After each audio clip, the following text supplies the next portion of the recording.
Karachi police office हमला, दहशतगर्द अंदर कैसे घुसे, सिक्योरिटी कोताही का इंकशाफ। KPO पर हमले से मुताल्लिक तफ्तीश जारी है, जिसमें इंकशाफ हुआ कि हमले के वक्त 3 चौकियों में से किसी पर भी कोई अहलकार मौजूद नहीं था। ज़राए के मुताबिक कराची पुलिस ऑफिस से मुल्हिका पुलिस लाइन सदर क्वार्टर्स में दाखिले का कोई सिक्योरिटी गेट नहीं। पुलिस लाइन क्वार्टर्स में पुलिस एहलकारों के अहल खाना रिहाइश पजीर है।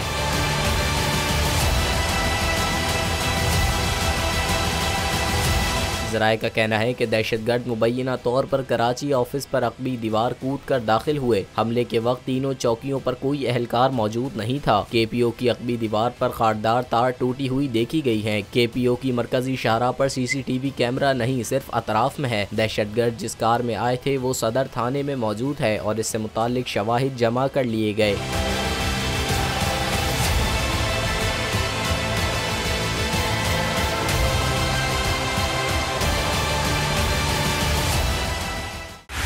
बोल उड़ाएगा सबका होश, भूल जाएंगे सब अपना जोश।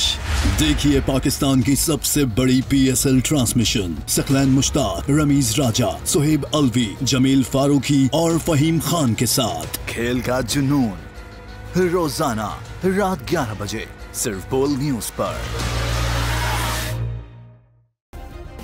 सब्सक्राइब करें और बेल दबाएं ताकि कोई खबर रह न जाए।